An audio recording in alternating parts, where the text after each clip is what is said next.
본인에 대해서 알고 내 컨셉을 파악하면서 우리는 내 진로, 내 일에 대해서도 생각을 해보게 돼요. 일에는 이렇게 세 가지 종류가 있어요.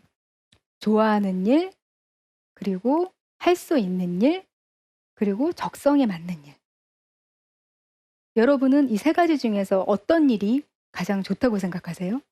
어떤 일을 하고 싶으신가요?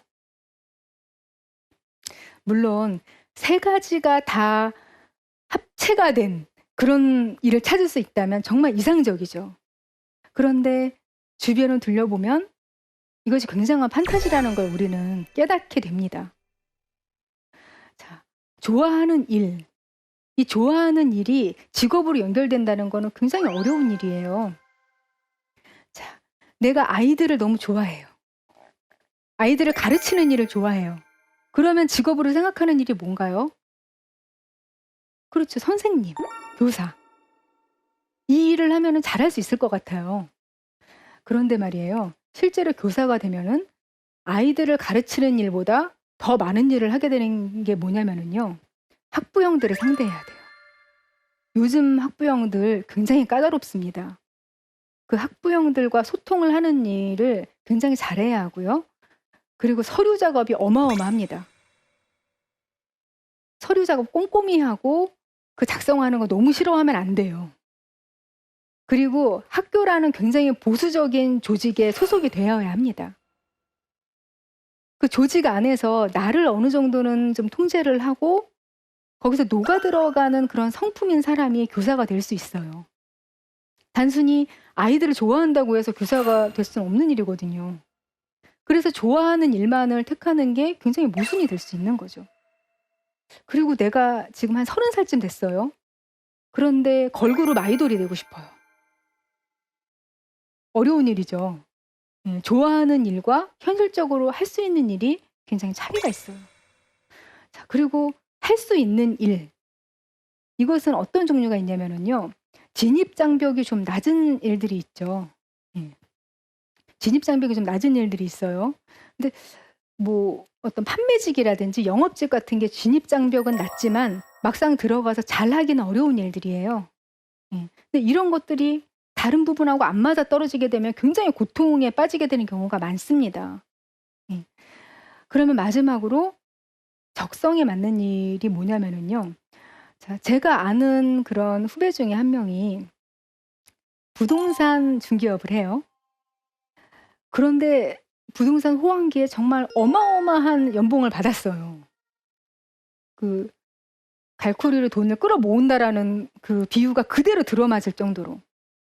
그런데 매일매일이 또 불행한 거예요. 너무 힘들어하기는 했어요. 이게 자기가 잘하기는 하는데 적성이 안 맞는다는 거예요. 그러니까 뭔가 그 사람들과 같이 소통을 하면서 소개를 하고 이 물건을 사게 만드는 것까지는 잘하는데 그 과정이 너무나도 힘들다고 하더라고요. 그러니까 이런 여러 가지 문제점이 있는데요. 이 셋 중에서 굳이 고르라고 한다면 그나마 적성에 맞는 일을 우리는 반드시 해야 합니다. 적성에 맞는 일을 먼저 고르고요. 이 적성에 맞는 일에서 할 수 있는 일이라는 것과 좋아하는 일이라는 게 플러스가 되면은 그나마 아주 행운인 일이라는 거죠. 그래서 우리는 적성을 가장 먼저 고려를 해야 하는 거예요. 내가 좋아하던 일이 아닐 수는 있어요. 나는 가수가 되고 싶은데 나는 그냥 공무원을 하고 있어. 이런 일도 가능하다는 거죠. 그리고 우리 주변에는요. 자기가 좋아하는 일로 꿈을 이루지 못하고도 행복하게 사는 사람들이 너무나 많아요. 우리는 편견을 갖고 있는데 어릴 때부터 하고 싶었던 그 꿈, 좋아하는 일 이거를 하고 있어야만 무언가 잘 살 수 있을 거라는 그런 환상에 사로잡혀 있는 거예요. 그래서 뭐 드라마라든지 소설이라든지 이런 거 보면 아버지의 못다 이룬 꿈. 그러니까 원래는 뭐 가수가 되고 싶어 하셨는데 자식들을 먹여 살려야 되는 그런 현실적인 이유로 그냥 회사를 다니시는다.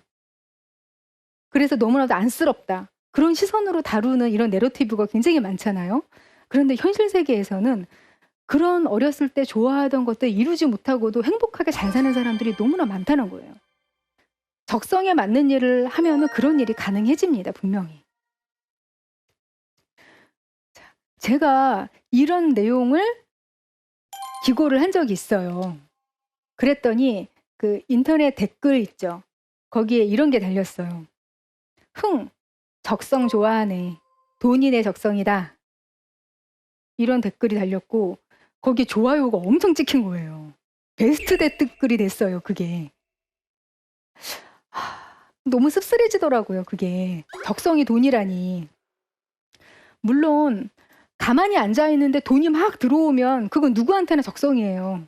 제 적성이기도 해요. 근데 가만히 앉아 있는데 돈이 막 떨어져요. 그게 적성이 아닌 사람이 있을까요? 그런데 이 생업이라는 거는요, 그런 식으로 이루어지는 게 아니거든요. 한마디로 우리의 인생을 조금씩 조금씩 떼어다가 돈과 바꾸는 게 그게 바로 생업입니다. 그런데 내가 이렇게 인생과 바꾼 그런 돈인데 이 과정이 적성이 안 맞으면은요, 정말 고통스러워져요. 인생의 질이 확 떨어집니다. 그런데도 불구하고 과연 적성이 돈이라고 할 수가 있을까요? 제가 아주 흥미로운 그런 기사를 본 적이 있어요. 그게 어떤 거였냐면 IMF 사태 이후로 자영업자가 엄청나게 늘었다. 그래서 그 자영업자들을 상대로 분석한 기사가 있는 거예요. 그런데 그 기사 내용 중에서 굉장히 흥미로운 내용이 하나 있었습니다. 그게 뭐였냐면 폐업을 하고 망해 나가는 사람 중에 아주 상당수가 장사가 너무 잘 돼서 폐업을 했다는 거예요. 그게 통계상으로 굉장히 많은 수를 차지하더라고요. 그거 뭘 의미하는 걸까요? 자, 장사라는 게 뭐예요? 자영업이라는 게 뭘까요? 그것은 내 자유 시간이 훨씬 줄어드는 일이고요. 비가 오나 눈이 오나 가게 문을 열어야 되는 일이고 고객과의 약속을 지키는 일이고요. 체력 소모가 어마어마하게 이루어지는 일이고 주문이 밀려들 때는 정말 영혼이 다 빠져나갈 듯한 그런 혼란스러움에 빠지는 그런 일이 바로 자영업이에요. 그런데 대개가 할 일 없으니까 그냥 자영업을 한다? 이런 사람들도 적지 않은데 미처 생각을 못 했던 거죠, 이런 사람들이. 내 적성이 아니라는 걸. 장사가 그만 될 때는 그걸 못 느껴요. 여유가 그나마 있으니까. 근데 이게 너무 장사가 잘 되고 극한에 몰리니까 알게 되는 거죠. 내 적성이 아니구나. 그래서 건강이 망가지게 되고 정신이 피폐해져서 문을 닫게 되는 거예요. 그런데 이런 경우가 정말 너무나도 많습니다. 우리가 안정적이라고 생각하는 여러 가지 일군의 직업들이 있잖아요.